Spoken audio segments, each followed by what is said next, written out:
Namaskar and hello to all my viewers. Welcome to the very first episode of Cultural Journey with Manushi. सांस्कृतिक सफ़र मानुषी के साथ आप सबका बहुत स्वागत है आज की इस पहली कड़ी में हमारी इस श्रृंखला के। आने वाले समय में हम आपकी मुलाकात करवाएंगे कुछ ऐसे जाने माने हस्तियों से जिन्होंने कि अपने क्षेत्र में नाम कमाया है, एक कीर्तिमान हासिल किया है। On this journey, you will come with me with some eminent personalities who have created a milestone in their own fields. We are extremely lucky to have Pandit Kumar Bose with us this time, who is the tabla maestro of India. He is here in Toronto. इतिहास रचने वाले, इतिहास का एक नया पन्ना लिखने वाले पंडित कुमार बोस हमारे साथ हैं। पंडित जी, स्वागत है। नमस्कार। पंडित जी टोरंटो आए हुए हैं। He is visiting Toronto for a show, जिसके बारे में हम थोड़ी देर बाद बात करेंगे, मगर पहले हम चलेंगे पंडित जी के साथ उनके कल्चरल जर्नी पर या सांस्कृतिक सफ़र पर। पंडित जी, हम आपसे जानना चाहेंगे कि कैसे ये सफ़र शुरू हुआ, किस तरह से इस सफ़र की शुरुआत हुई। कुछ बोलने से पहले ये मुझे ज़रूर आप लोगों को इतला करूं कि मेरे फैमिली में, because I belongs to a very musical family, मेरे पिता माँ हमारे सभी घर में संगीत से मतलब रखते हैं, तो इसलिए जो है बहुत ही छोटे उम्र से, जैसे जब से हमने पैदा हुआ तब से सूर ताल की गूंज जो है वो आते रहे। तो इस वजह से हम लोगों को ठीक से दिन और तारीख ऐसे पता भी नहीं चलता कि कब से हमने गाना बजाना करना शुरू कर दिया। जी। बहुत ही बचपने से हमने साज देखते ही उस पे हाथ रखते थे और मूड आते ही कुछ ना कुछ गाते थे। तो इस तरह जो है बचपने से संगीत का सूरत हुआ। लेकिन हाँ, जहाँ तक तालीम और सीरियस इसको लेने का बातचीत है, वो मैं 14-15 साल की उम्र से मैं सीरियस हो गया कि मुझे तबला बजाना है और इसी को प्रोफेशन करना है। अच्छा पंडित जी, आपके टोरंटो ये पहली बार आ रहे हैं या इसके पहले आ चुके हैं आप टोरंटो? बहुत इससे पहले मैं रविशंकर जी के साथ आया हूँ। लास्ट आई थिंक 2004 में साजन मिश्र जी के साथ भी। अच्छा। वो हमारे बहुत ही प्यारे, बहुत दोस्त, बड़े भाईचारा है हम लोगों में।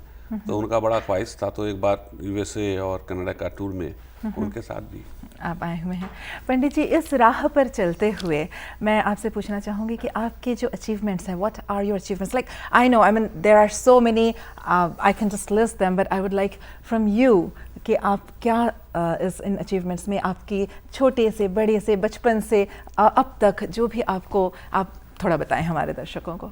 ये जो सवाल है,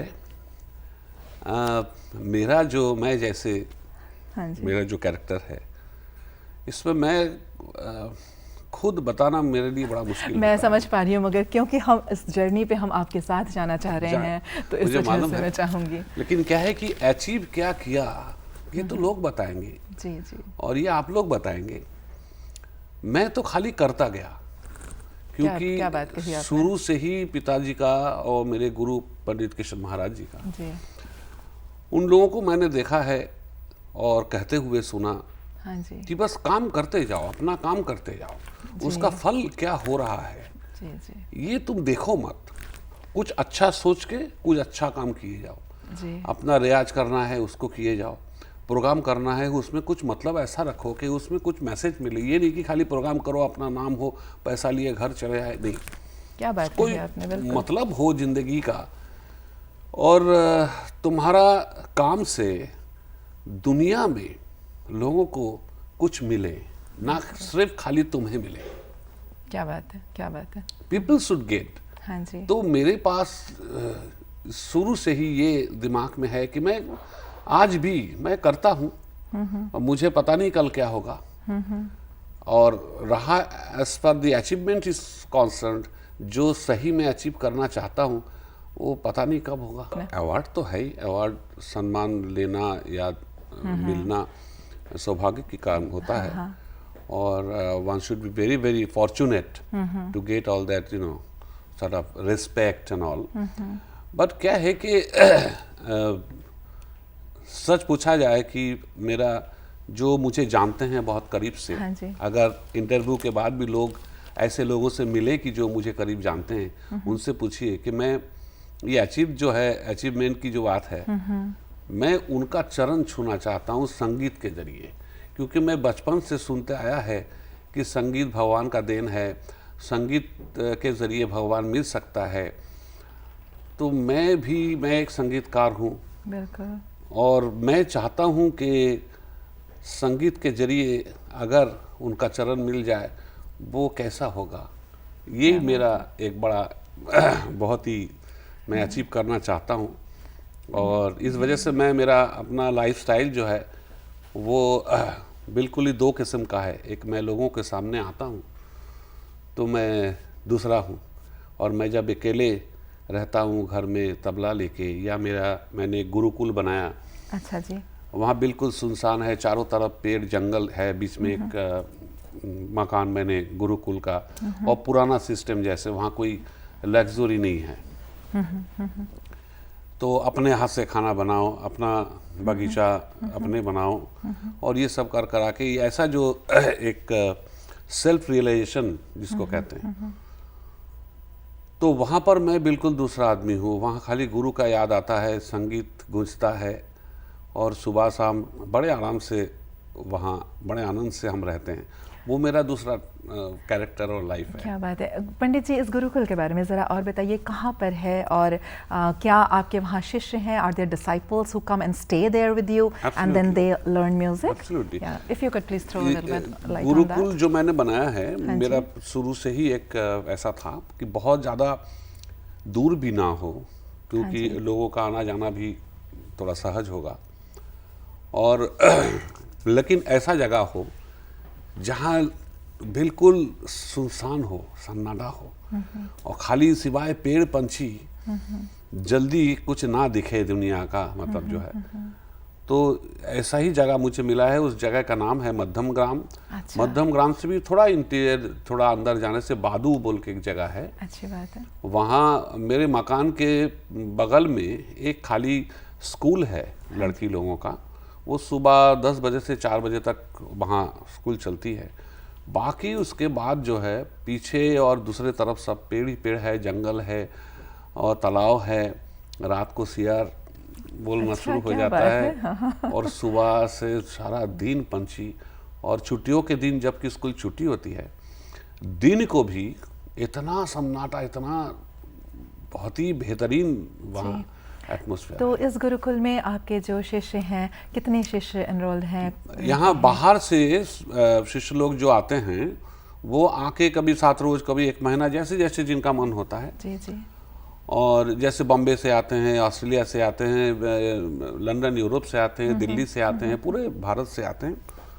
और कुछ कलकत्ते के जो सीनियर है वो भी वहाँ जाके 7-10 रोज का कभी वर्कशॉप होता है, कभी वो लोग रियाज के लिए रहते हैं। अच्छा। जब मैं वहाँ होता हूँ ज़्यादातर ये लोग आते हैं, तो उस वक़्त क्या है कि हम ही लोग अपना मूड से शागिर्द लोग खाना बनाते हैं। कभी मैं खाना बना के उन लोगों को खिलाता हूँ। हाँ जी। तो कपड़ा धोना, ये सब करना, और सुबह शाम जो है खाली रियाज। दीवार मैंने इतना बड़ा लगाया कि बाहर जल्दी नज़र जाएगा ही नहीं।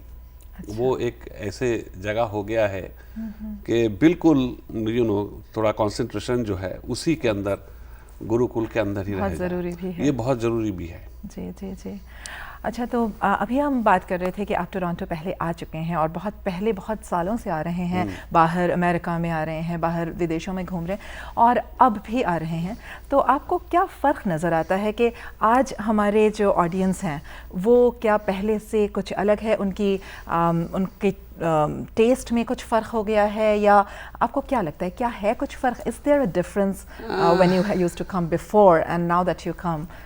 बिग क्वेश्चन, मतलब इसका आंसर तो बहुत बड़ा होना चाहिए। शॉर्टली क्या है, एक चीज़ मैं ज़रूर समझता हूँ, थोड़ा सा पहले से डिफरेंस है। अच्छा। इसका एक वजह ज़रूर है कि पहले में रविशंकर जी थे जी, उस्ताद अली अकबर खान साहब थे। जी हाँ। ऐसे बड़े बड़े दिग्गज जो है आज के ज़माने में अगर देखा जाए तो उस्ताद अमजद अली खान साहब, शिव जी, हरी जी, ये हाँ सब, जी। और इनका थोड़ा बिजी भी है, आना जाना इधर कम है। जैसे रविशंकर जी इधर ज़्यादा, अली आया खान साहब भी करते इधर थे। ज़्यादा रहते थे। जी। तो इस वजह से उन्होंने जो प्लेटफॉर्म बनाया था, उन्होंने जो लिसनर्स बनाया था, वो उनका भी आज उनके साथ साथ उनका भी उम्र हो चुका है। हाँ जी। तो नेक्स्ट जनरेशन जो है वो ऐसे पर्सनालिटी तो उनको मिल नहीं रहा है। ज़्यादा से ज़्यादा एक हम लोगों को मिल सकता है, तो पंडित हम जी। तो उनके बराबर में कुछ है ही नहीं। नहीं, आपका बड़प्पन है ये। तो एक तो ये वजह है। दूसरा ये है कि टीवी की वजह से ग्लोबलाइजेशन जो हुआ है, उसके वजह से जो है दिमाग में हर लड़का लड़की का काफ़ी चीज़ आने लगा। जी जी। तो I think it will take a little time to choose where to go, which side to go. ये भी एक प्रॉब्लम उनके लिए है, नेक्स्ट जनरेशन के लिए। वो अभी तक डिसाइड ठीक नहीं कर पा रहे हैं कि कौन सा अच्छा है, किधर जाऊं, वेस्टर्न करूं कि इंडियन करूं कि कुछ क्या करूं। तो this is also a problem. और एक प्रॉब्लम और भी है कि आज जितने यंग म्यूजिशियन है हमारे बाद पीढ़ियों का, उनका ये जाहिर है कि उनको रोटी रोजी का भी थोड़ा सा सोचना ख्याल पड़ता है। करना ही पड़ेगा। जी जी। तो इस वजह से थोड़ा जल्दी में फ्यूशन थोड़ा सा बजा लो तो शायद कुछ पैसा मिल जाए। और क्योंकि सोलो वो तो इस्टेब्लिश्ड होने में it takes time as a soloist, you know. तो ये सब मिल मिला के जो है, तो इस वजह से अब फ्यूशन बजाने में और बच्चे लोग जो करते हैं उनके पास विद ड्यू रिस्पेक्ट थोड़ा नॉलेज तो कम होता है। तो इस वजह से हर फ्यूशन जाके वो मैसेज नहीं पहुंच पाता लोगों के पास जे कि हमारे म्यूज़िक क्या है और क्या हम लोग करना चाहते हैं और आगे के जो है वो उसका क्या मिक्सचर, क्या फ्यूशन हो रहा है। It's not that clear. And yes, I was reading about on the internet as well that you were not in favor of this fusion music a lot, and people actually criticized you for that before, but later now they realize that actually you are preserving the Indian classical music. So Actually, I was misunderstood by the people because what I meant to say कि अगर fusion करना है, देखिए एक culture, एक music के साथ दूसरा म्यूज़िक या कल्चर को फ्यूज करना है, तो दोनों ही कल्चर या म्यूज़िक को बहुत अच्छी तरह जानने का बहुत ज़रूरत है ना। कि कहाँ कुछ करना चाहिए, कहाँ से फ्यूज होगा तो ये बहुत खूबसूरत होगा। तो एक म्यूजिशियन के लिए बहुत ज़्यादा एक्सपीरियंस, बहुत ज़्यादा सीनियरिटी एंड ये सब होना बहुत ज़रूरी है। एक बच्चा, मैंने जो रविशंकर जी का फ्यूशन म्यूजिक जो हमने बजाया, जितने beautiful compositions, and every compositions has a message. उसके पीछे फिलोसॉफिकल मैसेज, उसके पीछे साइंटिफिक मैसेज, उसके पीछे बहुत सारा कारण है। तो बिकॉज इट वाज रविशंकर, तो इसीलिए उन्होंने इतना सोच के ये सब कॉम्पोजिशन फ्यूशन, ये तो उस समय मैं खूब बजाया उनके, और वो बजाने को अच्छा भी लगा। लेकिन क्या है कि 4 आदमी एकदम बैठ गए और आप साउथ इंडियन बजाते ही रहे, हम नॉर्थ इंडियन हमारा बजाते रहे, और कहीं आके थोड़ा सा धर धर होता है, कहीं सवाल जवाब होता है, लोग मजा लेते हैं। दिस इज नॉट फ्यूशन, ये तो जबरदस्ती हो गया। जी जी। तो यही मेरा कहने का मतलब था कि fusion, I am not against of fusion, fusion होना चाहिए। जैसे देखिए, संगीत कहीं एक जगह रुक तो नहीं सकता, वो आगे बढ़ेगा, बढ़ना चाहता है। तो क्रिएटिविटी जो है उसके जरिए ये आगे जरूर बढ़ेगा, लेकिन उस पर भी हम लोगों को ध्यान देना है कई चीज़ें। एक तो कि हमारी ऑथेंटिसिटी जो है, पीछे जो हम लोगों ने किया है, जो बुजुर्गों ने किया है, वो लॉस्ट ना हो जाए, वो डिस्ट्रैक्ट ना हो जाए। बहुत ज़रूरी है।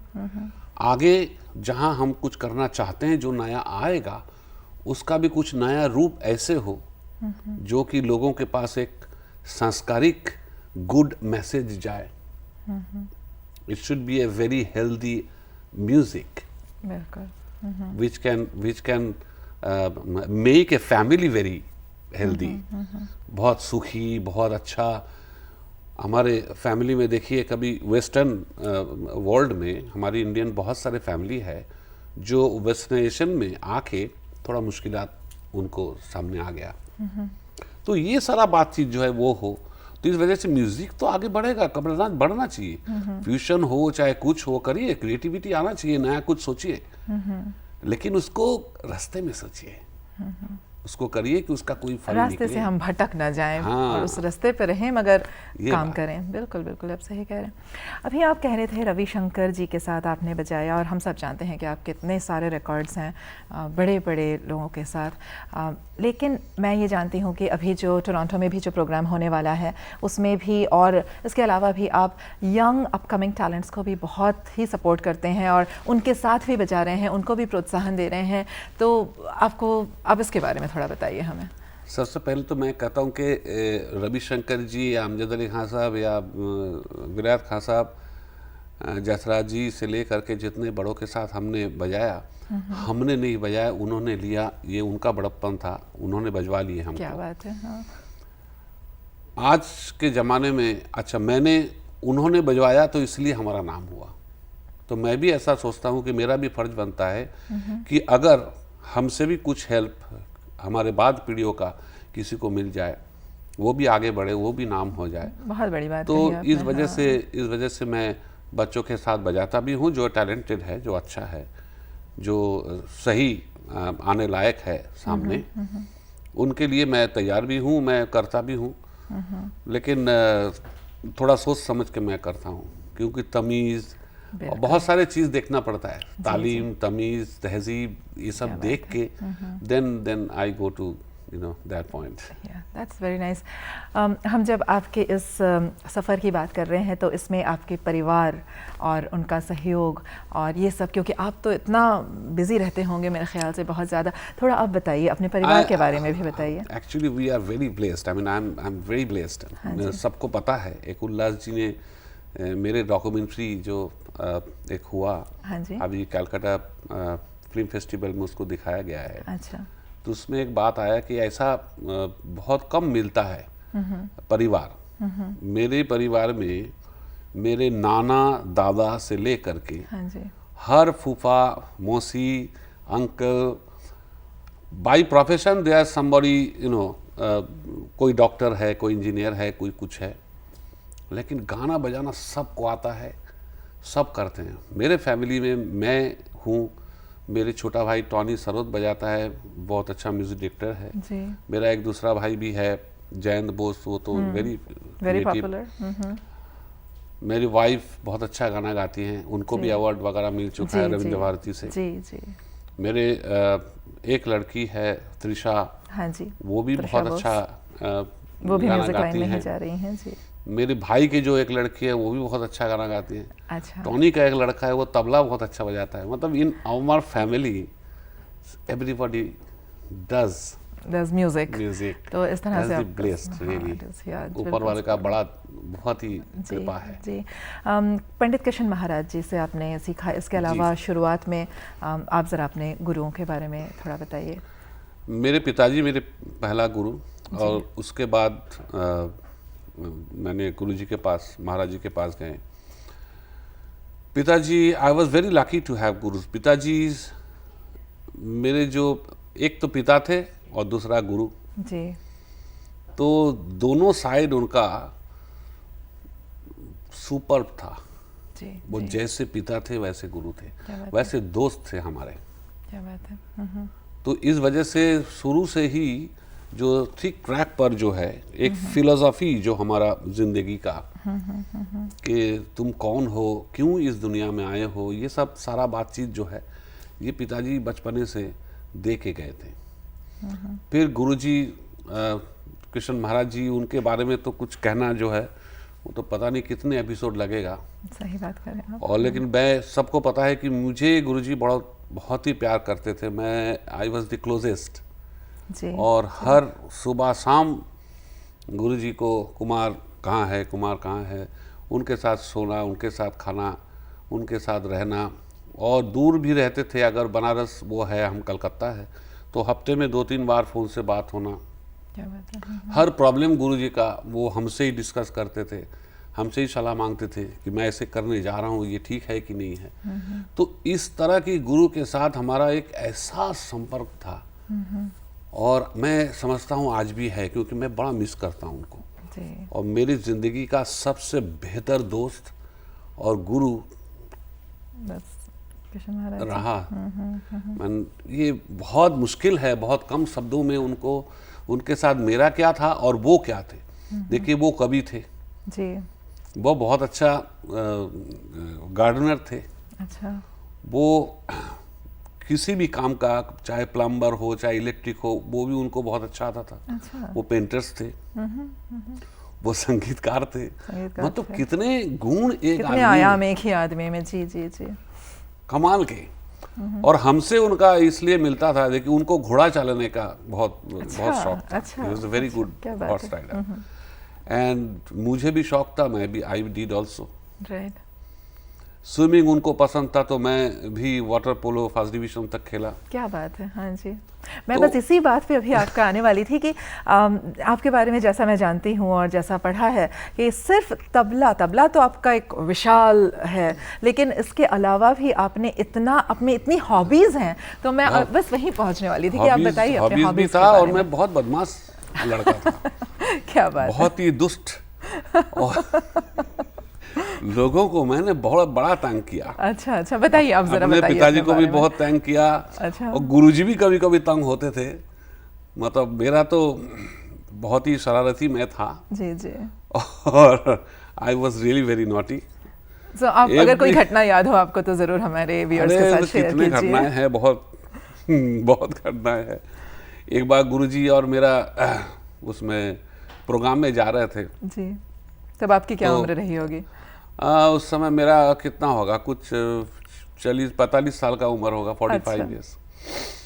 तो प्रोग्राम में जा रहे थे, तो जाते जाते आप गुरुजी हमसे, उन्होंने पूछा कि ऐसा है, तुम दूसरे कमरे में जाओ, कंपार्टमेंट में जाओ, वहाँ से कोई टीटी पोर्टर वगैरह ले आओ, कुछ खाने का उनको ऑर्डर देना था ये सब।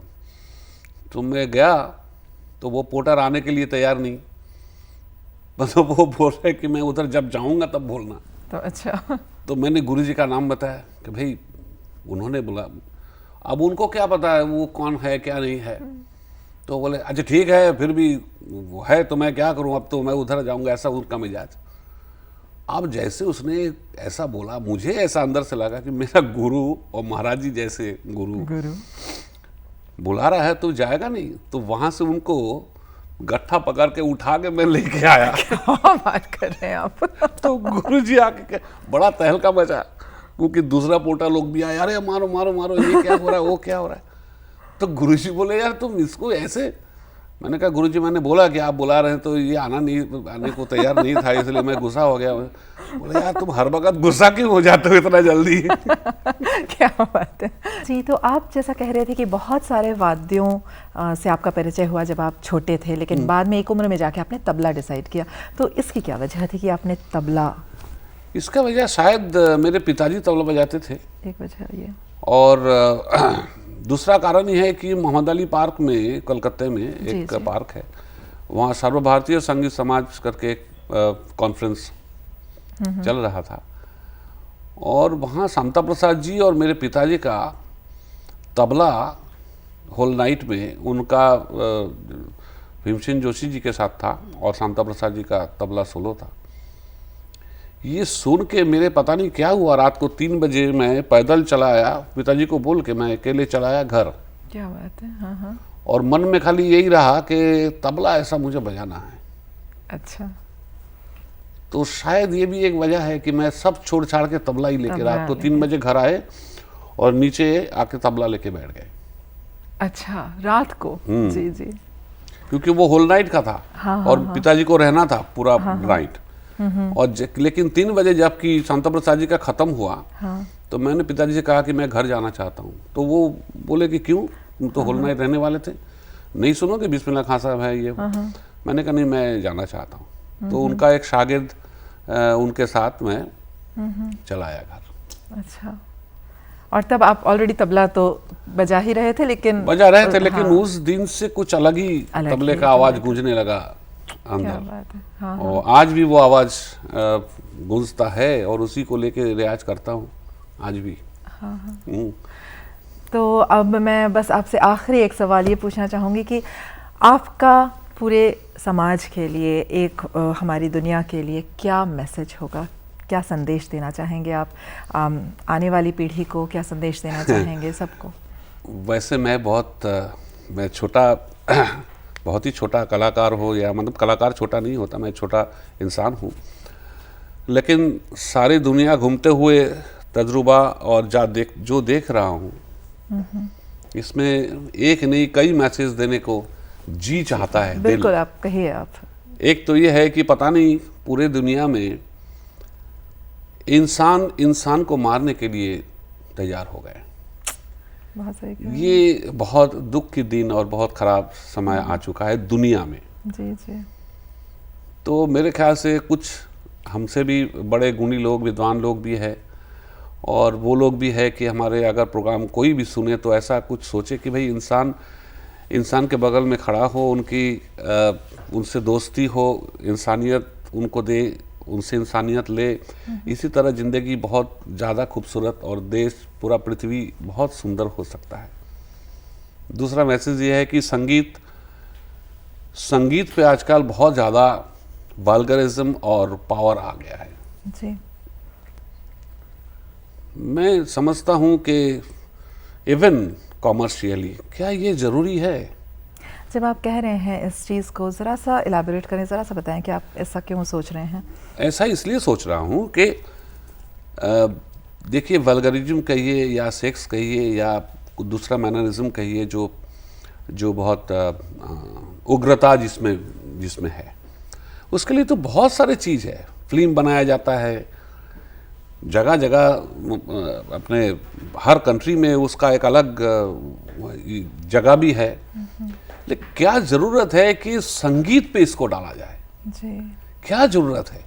क्योंकि संगीत, अगर आप 60s में 50s में अगर हिंदी मूवी का सोचिए या इंग्लिश मूवी का सोचिए, वो जो क्लासिक मूवी थे, उसकी बराबर में आज के समाज को लेकर के मूवी बन रहा है, वो बात अलग है। लेकिन बहुत ज़्यादा ज़रूरी क्या है कि संगीत पे भी उसको डाला जाए। संगीत के ज़रिए मैं अगर दुनिया का कमी दिखाऊं, वो बात अलग है, लेकिन उसको एक्सप्लॉइट करके कॉमर्शियली उसका फ़ायदा उठाऊं, ये मेरे ख्याल से बहुत ज़्यादा हो रहा है। इसको थोड़ा सा कंट्रोल में रखना चाहिए। अच्छा। और आगे जो पीढ़ी, हमारे जो नेक्स्ट जनरेशन आ रहा है, उन पे मेरा एक ही मैसेज है कि संगीत पैसे के लिए संगीत को मत सोचो या मत सीखो। संगीत को अपने आप को प्योर बनाने का काम आता है संगीत के जरिए। उस तरह संगीत को देखो, प्यार करो और संगीत सीखो, तो आगे ज़िंदगी, भले ही तुम कलाकार ना हो, ज़िंदगी बड़ा खूबसूरत होगा, मन मिजाज बड़ा खूबसूरत होगा। क्या बात है, बहुत अच्छा कह रहे हैं। सही में संगीत से, जैसा आपने पहले कहा कि संगीत से तो हम भगवान को पा सकते हैं, तो बस यही है कि संगीत के सफ़र पे हम आगे चलते जाएं और बस अपने आप से ही वो मिल जाएगा। जब मैंने आपसे अचीवमेंट्स की बात कही, आपने एक भी अवार्ड्स नहीं गिनाए, एक भी कुछ नहीं, आपने सिर्फ कहा वही मुझे मिलेगा, मैं इसी रास्ते पे चलने जाना हूँ अपने आप से। वैसे देखिए, आप मतलब 50 साल से मैं इस फील्ड में हूँ। हाँ जी। और मैंने 7-8 हज़ार स्टेज मैंने प्रोग्राम दिया है पूरे दुनिया में। बिल्कुल। घूम चुका हूँ। तो अब कितना मैं अपने जर्नी में, मतलब कितना मैं बोलूँ आधा घंटे में, लेकिन हाँ, ये इतना ज़रूर है कि जो मैं करना चाहता हूँ वो लोगों को पता चले कि संगीत के जरिए, जैसे मैंने कहा कि भगवान को मिल सकता है, तो वो प्यार, वो प्रेम के लिए संगीत करो, तो दुनिया बड़ा खूबसूरत होगा। क्या बात है पंडित जी, आपसे आज बात करके इतना अच्छा लगा। मैं खुद मतलब अपने आप को बहुत भाग्यवान समझ रही हूँ कि मैं आपके साथ बात कर पाई और आपसे इस तरह की गुफ्तगू करके मैंने आपके बारे में जाना। थैंक यू सो मच, बहुत बहुत धन्यवाद। साथियों, अभी आप हमारे साथ थे पंडित कुमार बोस के साथ सांस्कृतिक सफ़र में। आइए अब हम इनके कला के कुछ अंश देखते हैं कुछ वीडियोस के ज़रिए।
Welcome back, viewers. You just saw some of the videos of Pandit Ji. We are extremely lucky to have Pandit Ji performing in a few days this weekend actually. And we have the organizer, Mrs. Ruby Mukherjee with us. She runs the organization called Sarathi. And I would first like to ask you, Ruby Ji, talk to us about Sarathi. What kind of organization is this? Okay, Sarathi is a cultural, music, dance, instrumental, all this classical program I promote. I started this as a non-profit organization to promote, and mainly the young artists, you know, who are doing extremely well in India, but they don't have the stage. So I wanted to promote them, and I did promote a lot of young artists. At the same time, all the senior artists, I promoted them, like Ustad Rashid Khan, Hariharan ji, Shahid Parvez ji, Ajay Chakrabarti ji, Hariharan ji, so many young. So it's between young and all experienced artists, you know. I want them, put them in the stage. Also encourage the audience, and it's very hard to create audience, you know.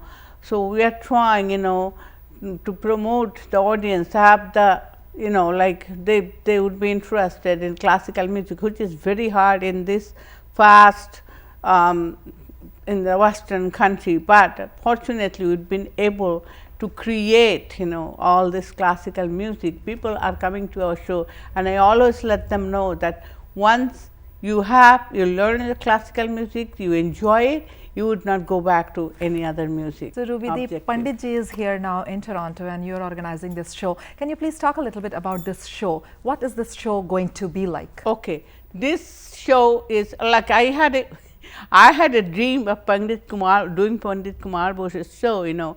Once I started doing it, but I had not been able, but I had a dream. So one of the dancers I'm promoting, he came up, he said, well, Ruby, why don't you? I said, oh yes, definitely, it is my dream, you know, do this. This show, I'm doing it on 28th of August, Sunday, 190 Daleside Drive. It's near Victoria Park and Lawrence. This is a unique show. So it's a combination of the whole thing, you know, one Kathak item and one Jugalbandi item. We're doing it, and I'm asking everybody to support me, because that's how this is the brand new thing we're doing it South, and because the South people do their own music, the North people do their own music, and we're starting to do it. So maybe some other item will do it in future, maybe two vocalists will do it, or something else will do it. It's a great idea of Yeah. bringing the South Indian classical music and the North Indian classical music on one stage On one and stage. doing it. Yes, So that yes. is kudos to you, Ruby ji. It's Yeah, amazing. And such big artists, such great artists who are coming to Toronto from India. Yes, So I'm you very are proud. Please, I need your support. Please come and see. And this is the biggest inspiration, the music and dance and everything. right. This is the biggest So, inspiration for me. Ruby ji, this program is going to be called, what is it, the title of the program? The It's title is Toronto Sangeet Yes, Toronto Sangeet Utsav. Utsav. Okay. Yes. And you are doing it with the Rasika Entertainments as well. So are you collaborating with them? But they are part of my partners. Yeah. Oh, okay. All right. So Yes. you're doing it together. So please do come and support. So is this there a show. phone number that people can call you and they can get tickets for this show? Yes, I have my phone number. It's my name is Ruby Mukherjee. 905-202-3823. You can call Santosh for tickets. It's 647-459-0163. So there are two numbers where you can call. Yeah, One is 905-202-3823. You can call Mrs. Ruby Mukherjee for tickets, or you can call 647-459-0163 for tickets. And it's going to happen on the 28th of August, this weekend on Sunday, 2016, of course, this year. The venue is Toronto Pavilion. It's 190 Railside Road, and it's the intersection of Victoria Park and Lawrence. So you will be able to see Pandit Kumar Bose performing live, and along with that, there is Kathak dance, there is South Indian Mridangam and all that fusion, and I'm sure you people are going to enjoy it very much. Thank you, viewers, for being with me on this journey, on this cultural journey with Pandit Kumar Bose. I'll see you again next time in my second episode with another artist or another personality. Thank you. #1 multicultural channel. This is TAG TV.